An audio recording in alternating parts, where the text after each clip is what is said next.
So I'm making a video on my Honda Urban Express carburetor. That might be a little too bright. When you buy an old moped, scooter, whatever, your biggest problem or your first line of business is probably going to be with this, with the carburetor.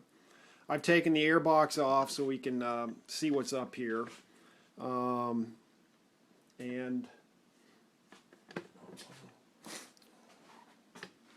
put down my screwdriver.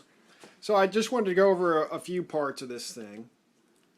Right here is the throttle stop screw. Right here is the idle air screw. These are the two screws that you use to adjust the idle after the bike is completely warmed up. The throttle stop screw, you find it because it's right under the slide. This is where the slide is housed. And your throttle cable goes in right here. You can unscrew this and pull out the whole slide mechanism. And if we're lucky, I'm going to have to get a light. We can look in where the air box goes,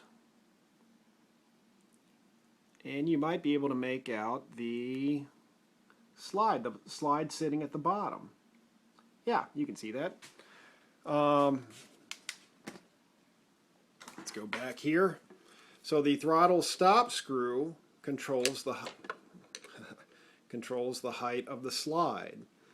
And at idle, when you're not using the throttle, it determines how much fuel air mixture gets through the carb to the engine. If you turn it to the left, it leans out or puts less fuel in the air-fuel mixture. If you turn it to the right, it richens the air-fuel mixture. The idle air screw, if you turn it to the left, it lets more air in and leans it out. Or if you turn it to the right, it lets less air into the air-fuel mixture and richens up the mixture. To set the idle, it's wonderful if you have some sort of an RPM gauge that you can hook up and measure the RPMs, or you don't have to do that. You want to completely warm up the bike. I haven't looked at the manual in a while, but usually you set the idle air screw. First you tighten it until it lightly seats. When it first just stops, you don't want to over tighten it.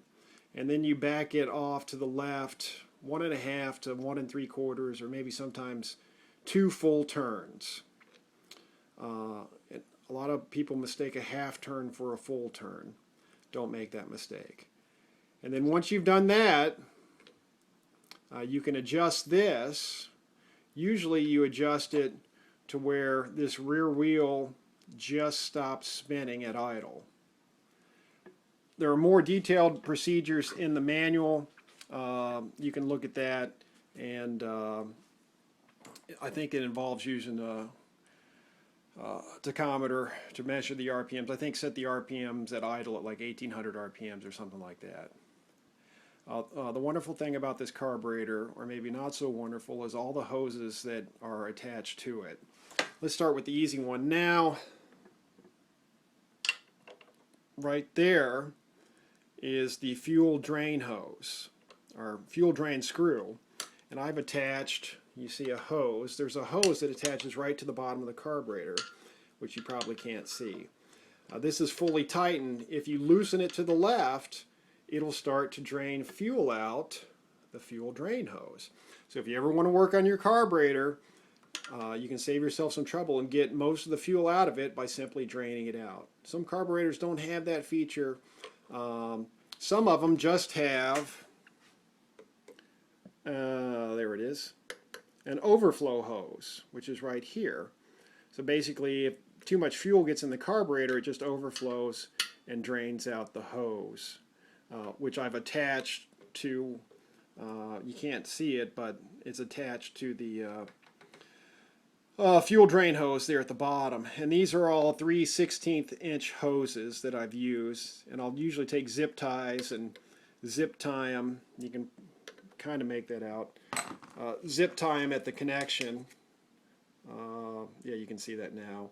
Which and you can see the or you can use these clips, which I think just came standard, to kind of hold them in place. So then I believe this hose is part of the auto choke mechanism, and then there's a hose attached to this, hopefully. So I was right here, and then I'm here. This is another hose which I believe is attached to the auto choke mechanism. And then behind it,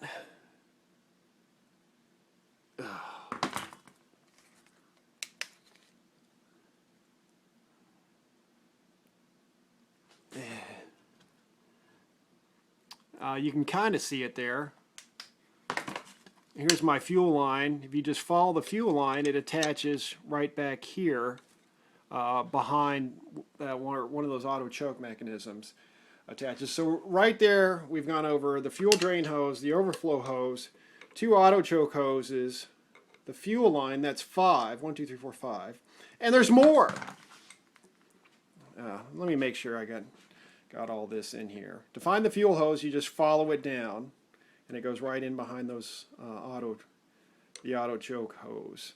So we got the fuel drain, fuel overflow, auto choke, fuel line. 1, 2, 3, 4, 5. Thought I had 6 there. 1, 2, 3, 4, 5. All right. Well, there's more. That's fine. Let me see if I can go over to the other side. Oh boy, I need some light.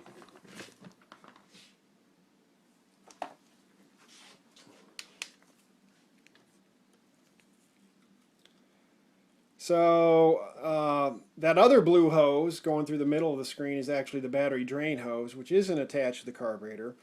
There is part of the auto choke mechanism. There actually might be 3 total hoses to that. And then, let's see if I can sneak up here. There it is.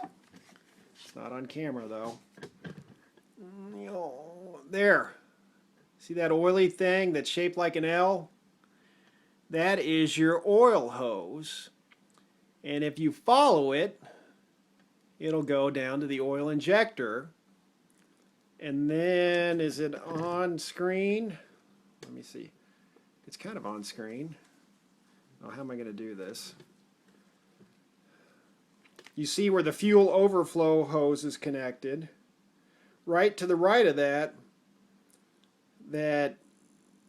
kind of brass looking thing is another hose leading from the oil injector to the carburetor. That's where it injects oil into the carburetor. And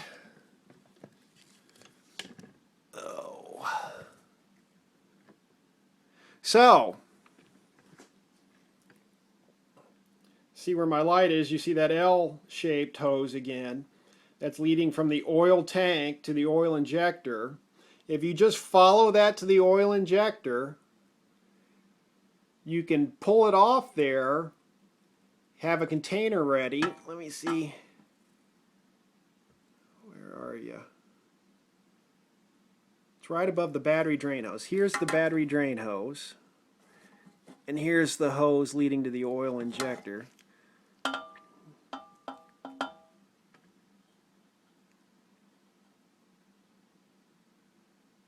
It's hard to tell in there. But you can see it's got one of those metal clips maybe. Well, I can see it. If you just take that off, and if you want to drain your oil tank, just take it off, have a container ready. You probably want to take the battery holder out so you can access this a little easier. And that's how one way to drain the oil tank. Now I would just use my Mighty Vac and suck the oil out of the top of the tank rather than mess with this. The problem with this carburetor is it's just a pain in the ass to get to. To get the carburetor off,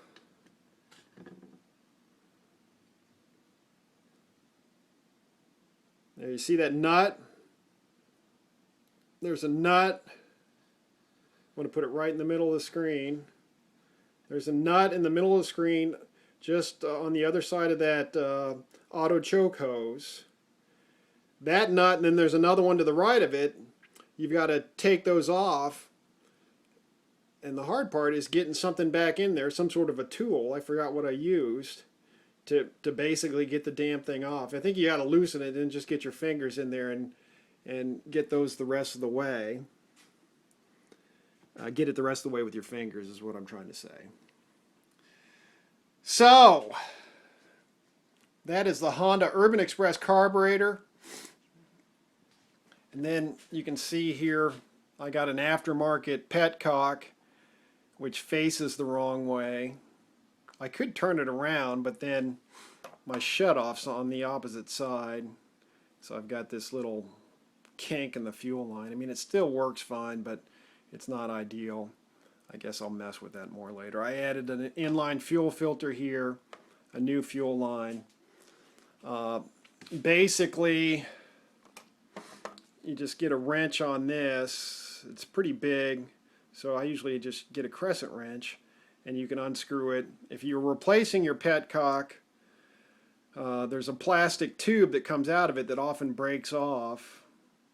And what you can do is just take a drill that fits, if it does break off, take a drill that just fits inside the plastic tube and rotate it real slowly and it'll just pull it out.